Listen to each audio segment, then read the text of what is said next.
اس ملک میں اس وقت بہت کم لوگ ایسے ہیں جن کی، اچھا میں پیٹھ پیچھے تعریف کرنا چاہتا ہوں تو ہمارے یہاں پیٹھ پیچھے کی تعریف زیادہ اہم مانی جاتی ہے، مگر اب بولنا ضروری ہے، اس لیے اس ملک میں بہت کم لوگ ایسے ہیں جن کی میں دل کی گہرائیوں سے عزت کرتا ہوں۔ اس کی وجہ یہ ہے کہ یہ ملک میں جو سب سے بڑا زہر، سب سے بڑا فتنہ ہے RSS کا، منوواد کا، اس کو ایمانداری سے، دل سے اور اپنی جان ہتھیلی پہ لے کے بغیر کسی ڈر کے مخالفت کرتے ہیں۔ اس لیے میں ان کو سلام پیش کرتا ہوں۔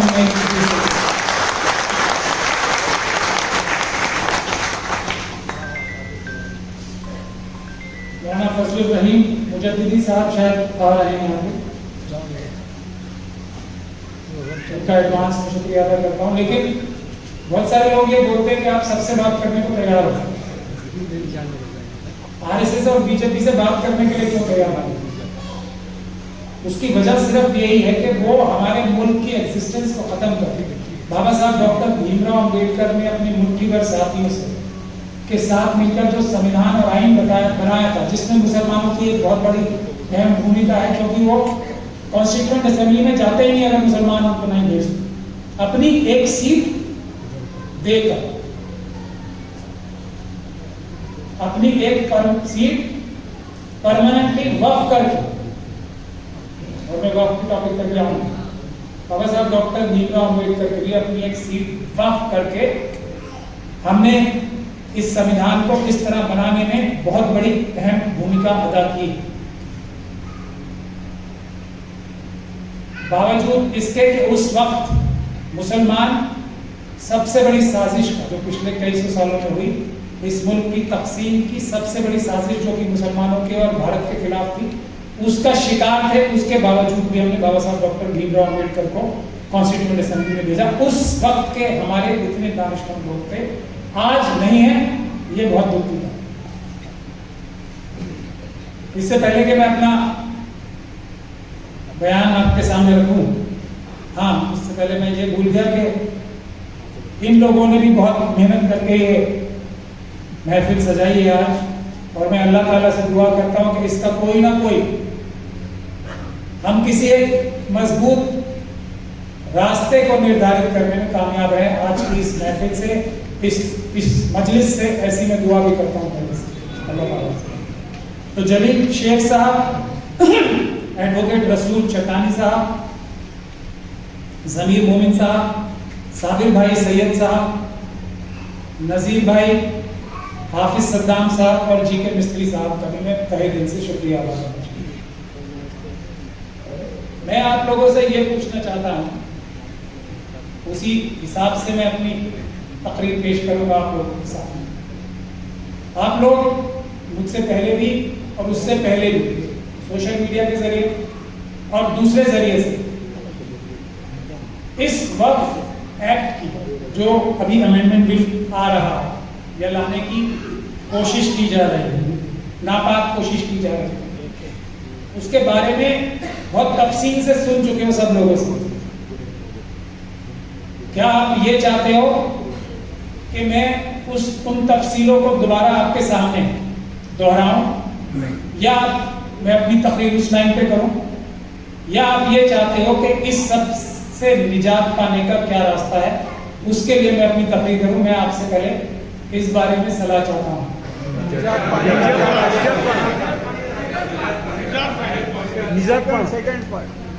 شکریہ، یہی ذہانت تو چاہیے۔ یہ سب کتابی باتیں ہیں، یہ تو کوئی بھی بتا دے گا، اور میں نہیں، آپ کے یہاں ایک سے بڑھ کر ایک وکیل یہاں پر ہے، آپ پکڑیں گے، ان کو بلائیں گے، وہ آپ کو تفصیل سے سمجھائیں گے، آپ خود پڑھ لو گے، سب ماشاءاللہ پڑھے لکھے لوگ۔ تو بنیادی بات یہ نہیں ہے، ہاں اس ٹیکنیکلٹیز کو میں تھوڑی سی عرض کرنا چاہوں گا اس سے پہلے کہ میں مین مدعے پہ، وہ صرف اور صرف اس لیے کہ آپ لوگوں کے سامنے ایک سمندر ہے چاروں طرف جھوٹ بولنے والا، وہ اس قدر दीदा दिलेरी से झूठ बोलते हैं, टाइम देख रहा हूं, टाइम ताकि ओवर ना हो, इस कदर दीदा दिलेरी से झूठ बोलते हैं कि आपने सफेद रंग की टोपी पहन रखी है तो आपको ही ये यकीन दिलाते कि ये सफेद नहीं काले रंग की टोपी। इस कदर के मक्कार, झूठे, बेशर्म और बेईमान लोगों का समुद्र, पेड़ लोगों का समुद्र आपके चारों तरफ है, जो दिन रात ये बताने की कोशिश कर रहे हैं कि हमारे भाई दोस्त ने ये काले रंग की टोपी पहन रखी है, और आप सबसे हाँ करवाने के लिए तैयार हैं, और हमारे ही बहुत सारे लोग कंफ्यूज होके उसको उस जाल में फंस जाते हैं। ये एक बहुत बड़ी हमारे अंदर जो एक प्रॉब्लम है वो ये है। उसके लिए मैं बार बार बहुत सारी वीडियोस में भी बोलता रहता हूँ, उसमें टॉकिंग पॉइंट्स हमेशा मेरी हर वीडियो में कोई ना कोई किसी ना किसी साजिश को बेनकाब करने का एक जवाब जरूर होता है, अगर आप लोग उसे ध्यान से सुनिए। मैं कोशिश करता हूं अपनी तरफ से, और उसी बुनियाद पे मैं बात कर रहा हूं। मैं बचपन से आरएसएस के लोगों के ये जो है ना, ये इनका स्टूडेंट नहीं, विद्यार्थी नहीं, दिल्ली यूनिवर्सिटी से हम लोगों ने अपने टाइम में इन्हें बाहर निकाला था परमानेंट। तो मैं आरएसएस का वर्किंग बहुत अच्छे तरीके से समझता हूं, इसीलिए मैं ये कहता हूं कि इनसे कभी भी बात करनी ही नहीं चाहिए। वो फिक्स्ड है अपने पॉइंट ऑफ व्यू, उससे नहीं हिल सकते। तो जो भी लोग उनसे बात करने जाएंगे, खास तौर पे बंद कमरे में, वो या तो उनसे कुछ तलबगार है उनसे, या फिर धोखा खाने का उन्हें शौक है। तीसरा कोई वजह हो ही नहीं सकती, बात नहीं करनी चाहिए उनसे, कोई बात किस बात करने का। अगर बात करने का इतना ही ज्यादा शौक है तो पब्लिक डोमेन ऐसे, ये देखिए हमारी बेटियां खड़ी हैं छोटी, वीडियो बना रही है ना, ऐसे गुफ्तगू करें। मैं भी तैयार हूं, लेकिन ऐसे पब्लिक प्लेस में वीडियो बना के गुफ्तगू करने के, इसके लिए वो तैयार नहीं होंगे मेरे जैसे लोगों से। इसीलिए बात करना बेवकूफ है, फिजूल है। मैं यहां उन्हें कन्विंस कर लूंगा या वो मुझे कन्विंस कर लेंगे, वो मैं उन्हें कन्विंस करूंगा, बाहर जाके तो फिर वही काम करेंगे। तो इसीलिए वीडियो और सामने भी सबके बात करने का कोई फायदा है ही नहीं। तो उन वजूहात से मैं कुछ बातें आपको टेक्निकल बता के उसके बाद फिर आगे चलता हूं। ये मुझे बताने की जरूरत नहीं है कि वक्फ जो है ये इस्लाम का गिफ्ट है पूरी दुनिया को। और टाटा सन्स जो कंपनी है आपकी महाराष्ट्र से चलती है, वो भी टाटा सन ट्रस्ट नाम का एक ट्रस्ट है, वो है इन कंपनियों का सबका नाम। तो वक्फ का जो कॉन्सेप्ट है ये परमानेंट डेडिकेशन का है, यानी कि ये फाइल जो कि मेरी मिल्कियत है, अगर मैं इसको अपने पास से परमानेंटली किसी मकसद के लिए दे दूं, किसी भी मकसद के लिए, वो ये भी हो सकता है मैं क्रिकेट एकेडमी बनाऊं, जरूरी नहीं है। वक्फ इल्लल्लाह होना जरूरी नहीं है। वक्फ कोई गलत काम करने के लिए भी, जो कि गैर कानूनी हो मुल्क के कानून के हिसाब से, मैं अपनी जायदाद अपने से तर्क ताल्लुक कर दूं, वो वक्फ है। सिर्फ वक्फ इल्लल्लाह ही नहीं होता। आपने वक्फ अलल औलाद की भी बात सुनी होगी, जो वक्फ अलल औलाद भी क्या होता है, मैंने, और वक्फ अपने आप के लिए भी हो सकता है।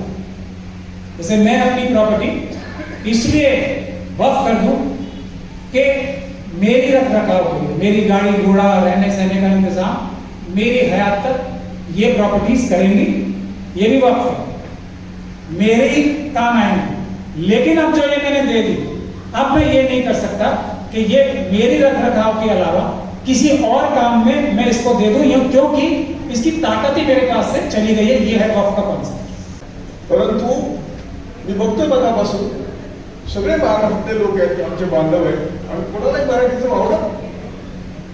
मी आता त्यांनी सांगितलं मी किती वर्ष सांगतो, 1976 पासून सांगतो की दलित, मुस्लिम, आदिवासी आणि जम्मू तर ओबीसी, ख्रिश्चन आणि फार मायनॉरिटी मध्ये आहेत, त्यांना बरोबर घेतल्याशिवाय तुम्हाला या देशावर राज्य करता येणार नाही.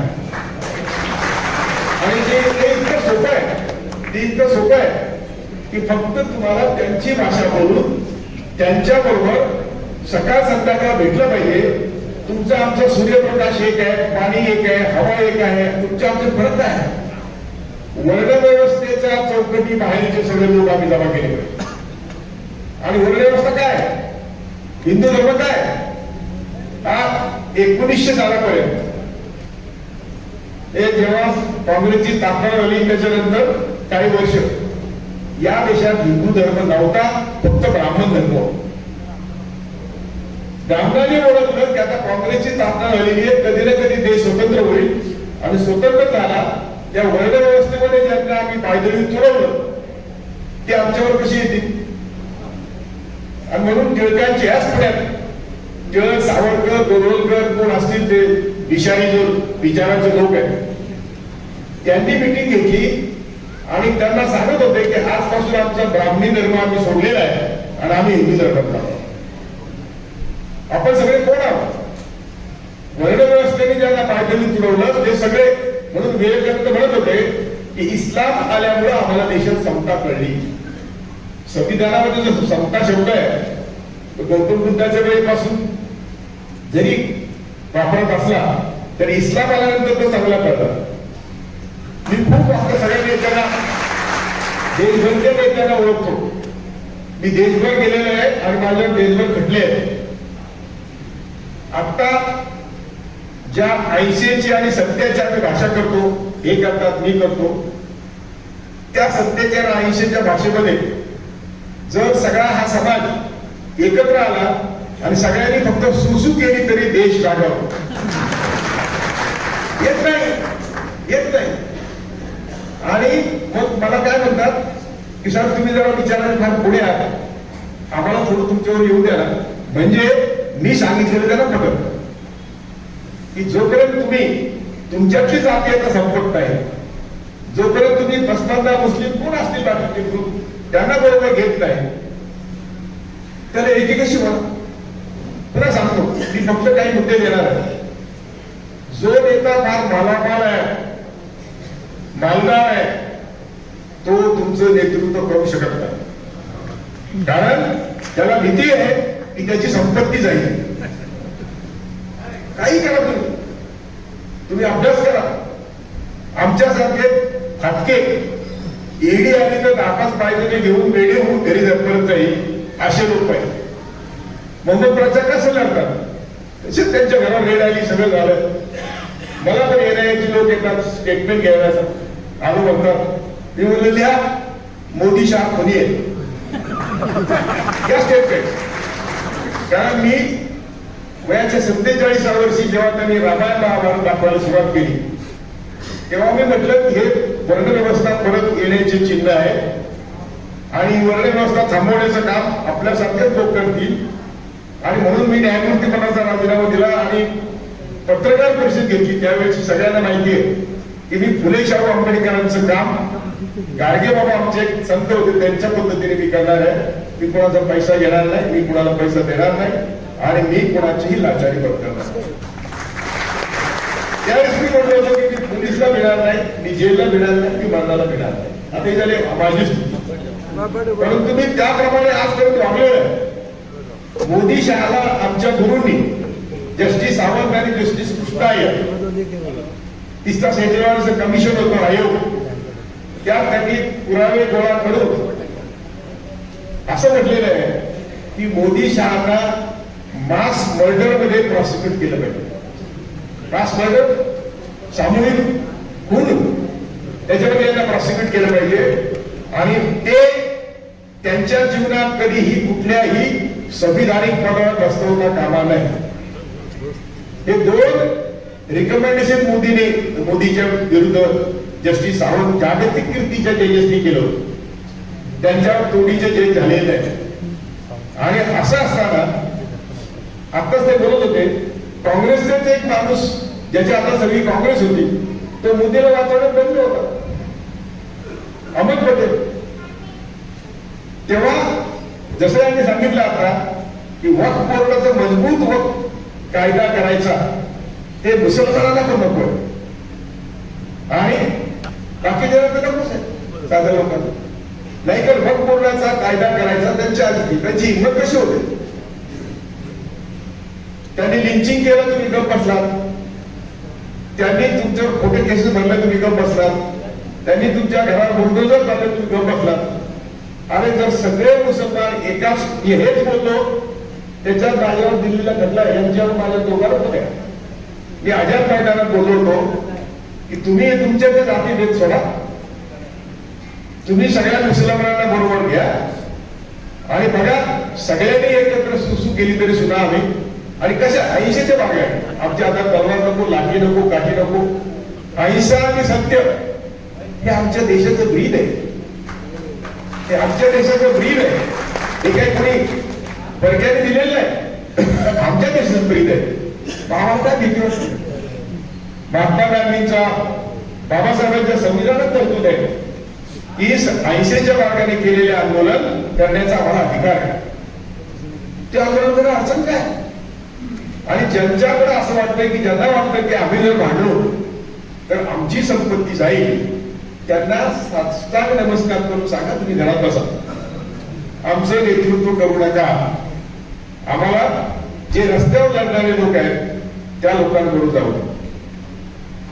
महत्वाची गोष्ट अशी आहे की मी 1976 पासून सांगतो. 1976 म्हणजे मी किती वर्षाचा असेल, 34-35 वर्षाचा होतो.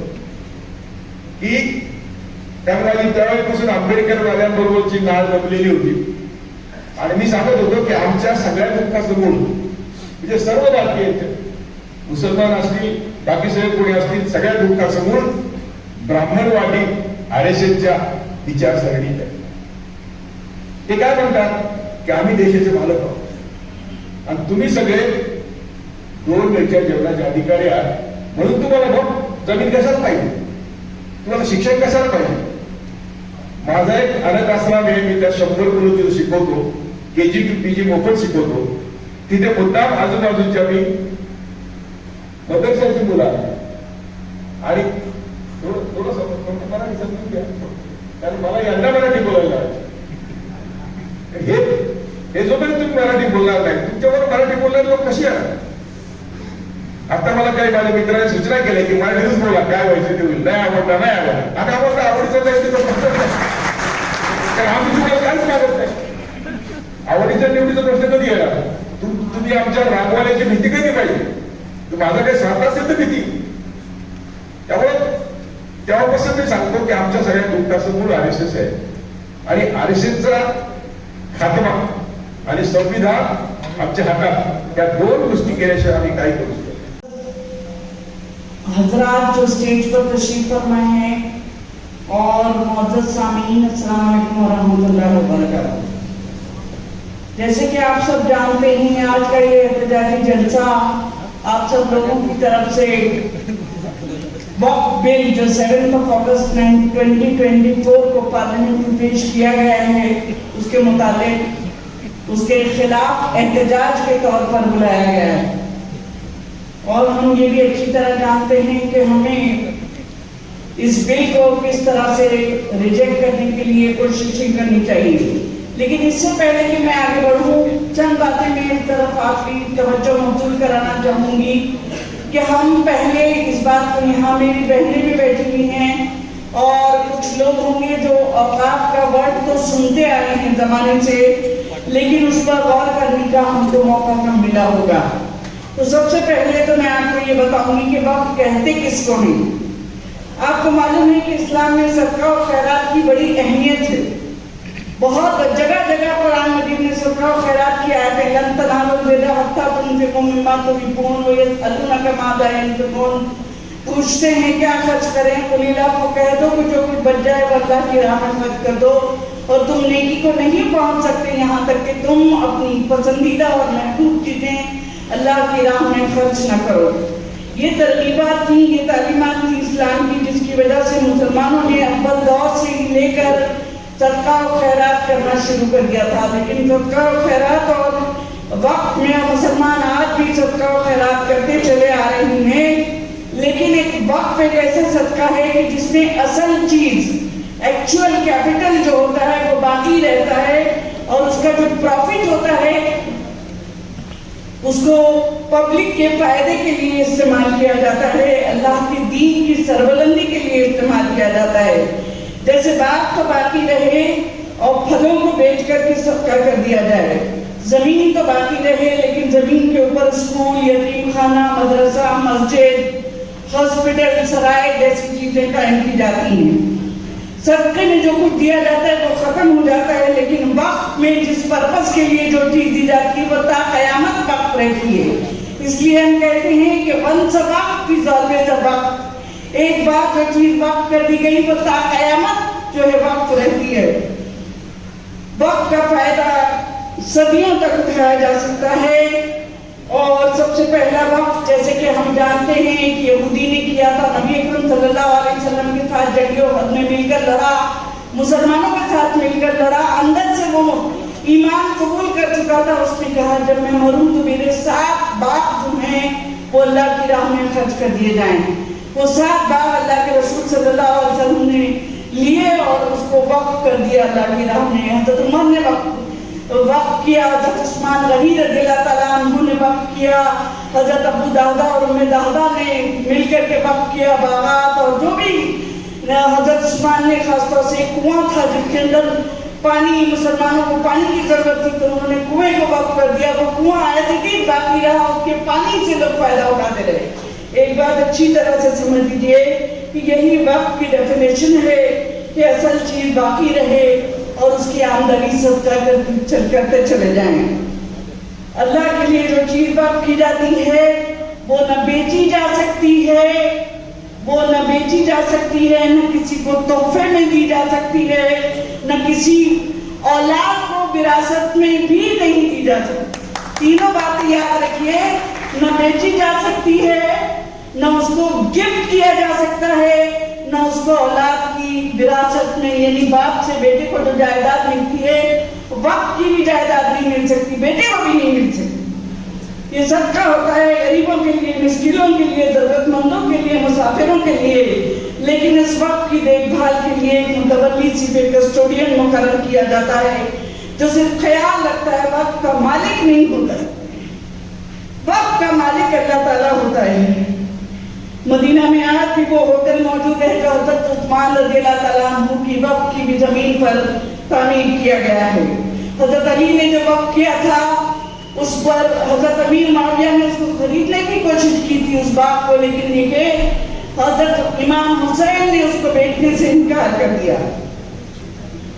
हिंदुस्तान में जब मुसलमान आए तो बादशाहों ने, वजीरों ने, अमीरों ने, कबीरों ने, यहाँ तक के औरतों ने भी कितनी सारी ऐसी प्रॉपर्टीज हैं जहाँ जाकर के देख लीजिए, बोर्ड लगा हुआ। अगर आप मोबाइल किया अपने ताजुल मसाजिद को देखा होगा, वहाँ पर जगह जगह मुसलमान बेगमात के नाम की पट्टियां लगी हुई हैं जिससे पता चलता है कि औरतों ने भी वक्फ किया है।